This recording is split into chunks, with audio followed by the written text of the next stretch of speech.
நேரத்தில் விமர்சித்த ஒரு சாபக்கேடு அண்ணாமலை என்கிற அந்த தற்குறி தலைவன் இன்றைக்கு தமிழ்நாட்டில் கிடையாது. ஆகவே திமுகவை ஒழிப்பேன் என்று இந்த நாட்டிலே சபதம் செய்தவன் அண்ணாமலை. இன்னைக்கு ஒரு நிலைமை என்ன தமிழ்நாட்டில் இல்ல. பிஜேபி இன்றைக்கு தமிழ்நாட்டில் இருக்கிறதா? கிடையாது. அண்ணா திமுக இன்றைக்கு தமிழ்நாட்டில் இருக்கிறதா? கிடையாது. எத்தனை கூறுகளாக பிரிந்து கிடக்கிறார்கள். எடப்பாடி பழனிசாமி ஒரு கோஷ்டி, டிடிவி தினகரன் ஒரு கோஷ்டி, ஓ பன்னீர்செல்வம். உலகத்திலே இப்படி ஒரு கொத்தடிமைய உலகத்துல பார்த்தா ஓபிஎஸ் மாதிரி ஒருத்தனை பார்க்க முடியாது. அவர் எந்த கட்சிக்கு தலைவர், எந்த கட்சிக்கு வேட்பாளர், எந்த கட்சியில நிக்கிறாருன்னு அவருக்கே தெரியாது. எவன் முன்னாடி போய் நின்னாலும் காலில் விழுந்துட வேண்டியது. உன் நிலைமை இன்னைக்கு என்ன தெரியுமா? தமிழ்நாட்டில் ஒரு முதலமைச்சர் என்கிற நாற்காலியில் உன்னை உட்கார வைத்தது அந்த அம்மா. ஆனால் இன்றைக்கு அண்ணா திமுக கரைவேட்டியை கட்டுகிற அந்த நிலைமையை கூட எடப்பாடி பழனிசாமி உனக்கு தரல. ஆக எப்படி இருக்கிறார்கள் பாருங்கள். அந்த கொடுத்த சீட்டை கொடுத்தது யாரு? சசிகலா. சசிகலா முதலமைச்சர் நாற்காலியை கொடுத்தார்.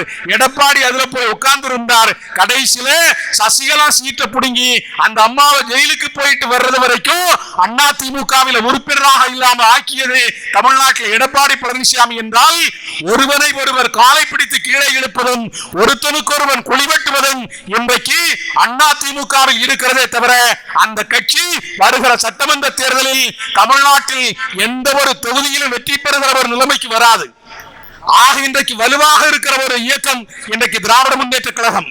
ஆகவேதான் தமிழ்நாட்டில் 2026 மீண்டும் திமுக வெற்றி பெறப் போகிறது என்பதற்கு ஒரு கட்டியம் கூறுகிற விதத்தில் கடந்த செப்டம்பர் 17ஆம் தேதி நம்முடைய முப்பெரும் விழாவை இதோ நந்தனத்திலே நம்முடைய YMCA மைதானத்தில் நம்முடைய மக்கள் நல்வாழ்வுத்துறை அமைச்சர் பெருமைக்குரிய மருத்துவத்துறையின் மாணிக்கம் அண்ணன் மாசு அவர்கள் இங்கே அறிவித்ததை பிரகடனப்படுத்தினார். YMCA நந்தனம் மைதானத்தில் எந்த நிகழ்வை நடத்தினாலும் அந்த நிகழ்வு வெற்றி பெறும் என்கிற ஒரு வரலாற்றை இதே சென்னை தெற்கு மாவட்ட செயலாளர் இங்கே பதிவு செய்து வருகிறார். ஆகவேதான் முப்பெரும் விழா மாநாட்டை தலைவரை வைத்து நடத்திவிட்டு தமிழ்நாடு முழுவதிலும் எதிரொலிக்க வேண்டும். அந்த முப்பெரும் விழா ஒரு மாபெரும் வெற்றியை பெற்றது. அதே வரலாற்று வெற்றியை 2026 சட்டமன்ற தேர்தலில் திராவிட முன்னேற்ற கழகம் பெற்று மீண்டும் தமிழ்நாட்டின் முதலமைச்சராய் தளபதியார் அவர்கள் முடிசூட்டுகிற ஒரு தலமாய் இதே நந்தனம் YMCA மைதானம் திகழும் என்பதுதான் வரலாறு. ஆகவே திமுகவை இனி வீழ்த்துவதற்கோ திமுகவை இனி சாய்ப்பதற்கோ தமிழ்நாட்டில் எந்த சக்தியும் கிடையாது. இன்றைக்கு இமேஜ் உயர்ந்து கொண்டு போகிறது. திமுகவின் வாக்கு சதவீதம் இன்றைக்கு பெருகி கொண்டு போகிறது. இந்த கூட்டணியிலே பிளவுபடுத்துவதற்கு ஒரு நிலைமையை உருவாக்குகிறார்கள். என்ன? திருமாவளவனை கொம்பு சீவி விடுகிறார்கள். கூட்டணிக்குள்ளே சலசலப்பு ஏற்படுத்துவதாக இந்த நாட்டிலே ஒரு மாயை உருவாக்குகிறார்கள்.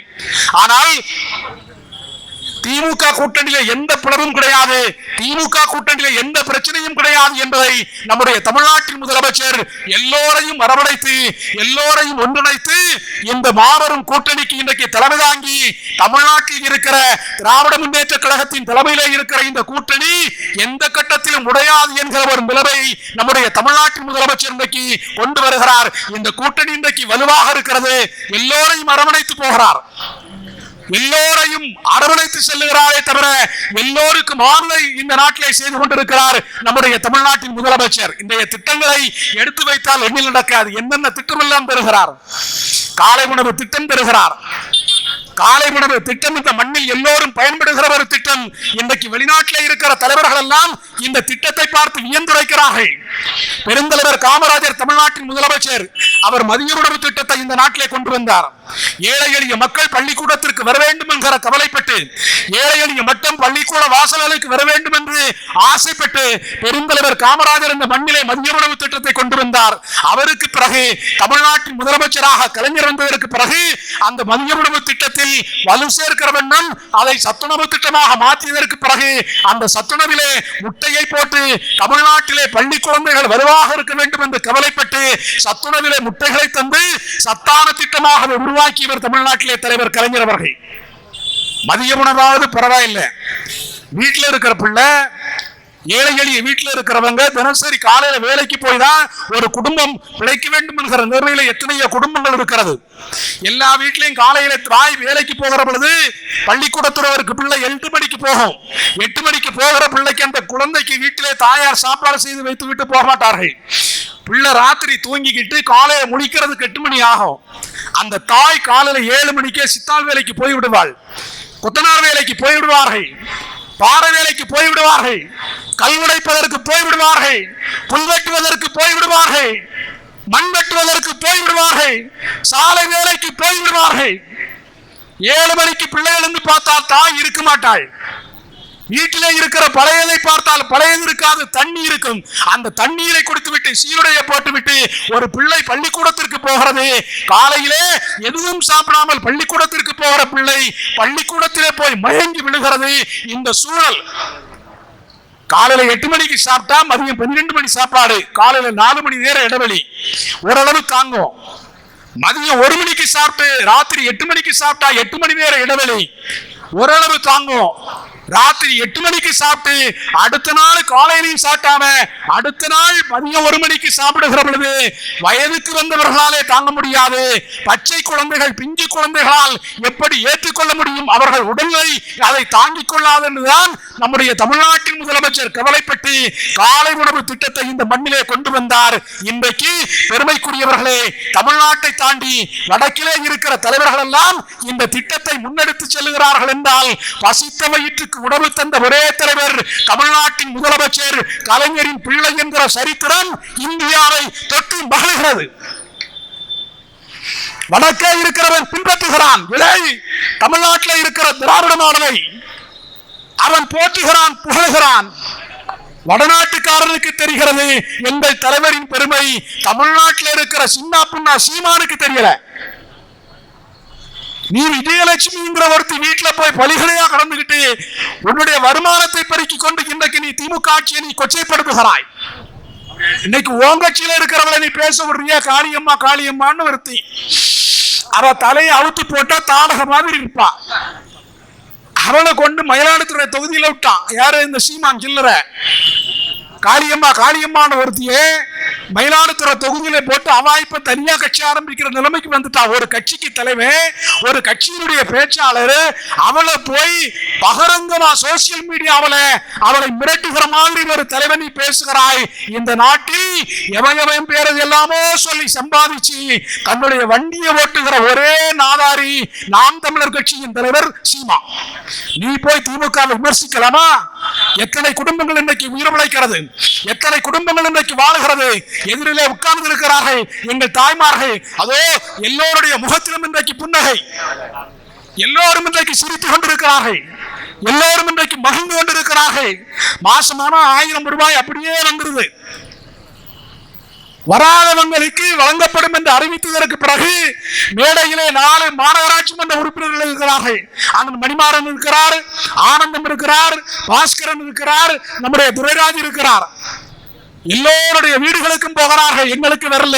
அவர்கள் எழுதி கொடுத்த மனுவுக்கு பிறகு இன்றைக்கு 1000 ரூபாய் எல்லோருக்கும் பெறுகிறது. அந்த 1000 ரூபாய் தமிழ்நாட்டில் எல்லா குடும்பங்களும் பெறுகிறது என்றால் இதுதான் 1000 காலத்து பயிர் என்று சொல்லுவார்கள். இந்த 1000 ரூபாயை தருகிற முதலமைச்சர் 1000 ஆண்டுகள் ஆள வேண்டும் என்று ஒவ்வொரு தாயும் இன்றைக்கு வாழ்த்துகிறாள். வீடுமா இந்த சர்வாரை வீழ்த்த முடியுமா? மகளிர் விடியல் பயணம் போகிறது பார். என்ன பஸ்? தளபதி பஸ். என்ன பஸ்? Free bus. என்ன பஸ்? சும்மா போற பஸ். நீ போய் பஸ் ஸ்டாப்ல நின்னா போதும், இந்த பக்கத்துல இருக்கு, உன் முன்னாடி வந்து பஸ் நின்றோம். இப்படியா இருந்துச்சு நம்ம நிலைமை? காலையில பொழுது விடிஞ்சா 8 மணி ஆனா ஆபீஸுக்கு போடணும்னா, வேலைக்கு போடணும்னா புருஷனை தட்டி எழுப்பணும்.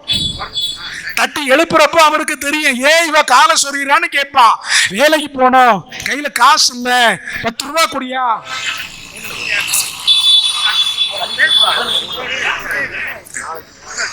ஏன் காலை சொருகிறான்னு அவரை கேட்பாங்க. உடனே அவர் சொல்லுவாரு, கையில் ஒண்ணும் இல்லை. இல்லையா, வேலைக்கு போனோம், வேலைக்கு போனா பஸ்ல காசு வேணும், அதனால ஏதாவது இருந்தா குடியா.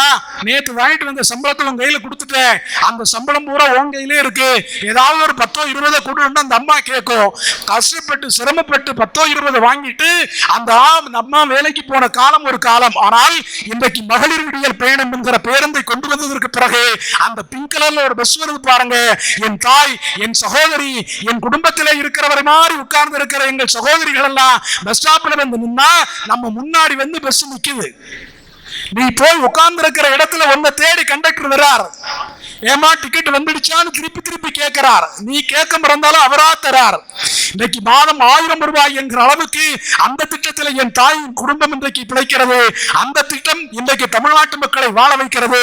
இன்னும் சொல்ல போனால் 1000 ரூபாய் உனக்கு மாசந்தோறும் பஸ் 1000 ரூபாய் தமிழ் மாண்புதல்வன் என்கிற திட்டத்தில், புதுமை பெண் என்கிற திட்டத்தில் நம்ம வீட்டில் இருக்கிற பிள்ளைகளுக்கு இன்றைக்கு 1000 ரூபாய் என்று 1000 அள்ளி தருகிற நம்முடைய தமிழ்நாட்டின் முதலமைச்சர் தளபதியார் அவர்களின் பொற்கால ஆட்சி இன்றைக்கு தமிழ்நாட்டில் நடைபெறுகிறது.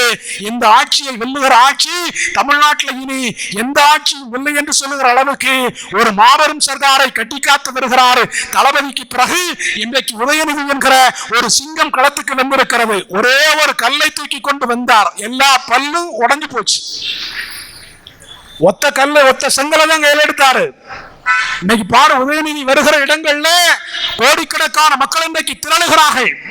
ஆகவே இன்றைக்கு நடிகர்கள் எல்லாம் கட்சிக்கு வருகிறார்கள். நடிகர்களுக்கு எல்லாம் இன்றைக்கு கால்ஷீட் இல்ல, சினிமாவை விட்டுவிட்டு அரசியலுக்கு வருகிறார் என்றால் எந்த நடிகன் வந்தாலும் இதோ திமுக என்கிற இந்த மாபெரும் இயக்கத்தையும் எங்கள் தலைவர் கலைஞரின் பிள்ளை தளபதியாரையும் உதயநிதியை வெல்லுவதற்கு இந்த நாட்டில் ஒரு சக்தி இல்லை. இதோ ஒரே ஒரு செய்தியை சொல்லிவிட்டு போகிறேன். ஒரு பள்ளிக்கூடத்தில் ஒரு வாத்தியார் பாடம் எடுத்துக் கொண்டிருந்தார். அந்த வாத்தியார் ஒரு மாணவனை பார்த்து கேட்டார், உனக்கு என்ன பூ பிடிக்கும் என்று கேட்டார். அந்த மாணவன் சொன்னான், எனக்கு தாமரை பூவை பிடிக்கும் என்றான். உடனே அந்த வாத்தியார் கேட்டார், தாமரை உனக்கு ஏன் பிடிக்கிறது என்றான். உடனே மாணவர் சொன்னார், தாமரை வந்து தேசிய பூ, முருகன் உட்கார்ந்து இருக்கிற பூ, ஆகவே எனக்கு பிடிக்கும் என்று சொன்னான். அடுத்த மாணவனை கூப்பிட்டு கேட்டார், உனக்கு என்னடா பூ பிடிக்கின்றார். அந்த மாணவன் சொன்னா, எனக்கு ரோஜாவை பிடிக்கும். உடனே வாத்தியார் கேட்டார், ரோஜாவை உனக்கு ஏன் பிடிக்கிறது. ரோஜா வந்து நேரு பிடித்த மலர், ஆகவே எனக்கு பிடிக்கிறது என்றான். இன்னொரு மாணவனை கூப்பிட்டு கேட்டார், உனக்கு என்ன பூ பிடிக்கும் என்றான். அவன் எனக்கு பிச்சி பூவை பிடிக்கும் என்று சொன்னான். இன்னொரு மாணவனை கூப்பிட்டு கேட்டார், உனக்கு என்ன பூவை பிடிக்கும் என்று கேட்கிற பொழுது அவன் சொன்னான், எனக்கு கனகாம்பரத்தை பிடிக்கும் என்று சொன்னான். கடைசி பெஞ்சிலே ஒரு மாணவன் உட்கார்ந்து இருக்கிற மணிமாறன் மாதிரி வாட்ட சாட்டமான ஒரு மாணவன், அவரை பார்த்து வாத்தியார் கேட்கிறார், உனக்கு என்ன பூ பிடிக்கும். அவன் சொன்னா, எனக்கு பருத்தி பூவை பிடிக்கும் என்றான். வாத்தியாருக்கு தூக்கி வாரி போட்டுது. அதனடா பருத்தி, பருத்தில என்னடா பூ. உடனே அந்த மாணவன் சொன்னான், ரோஜா பூக்கிறது மணக்கிறது, காலையில பூக்கும் சாயந்தரம் வாடி போயிடும். தாமரை பூக்கும் மணக்கும், சாயந்தரம் வாடி போயிடும். பிச்சி பூக்கும் மணக்கும், சாயந்தரம் கருகி போயிடும். குஷ்பு பூக்கும், அது வாடுதா மணக்குதான்னு தெரியாது.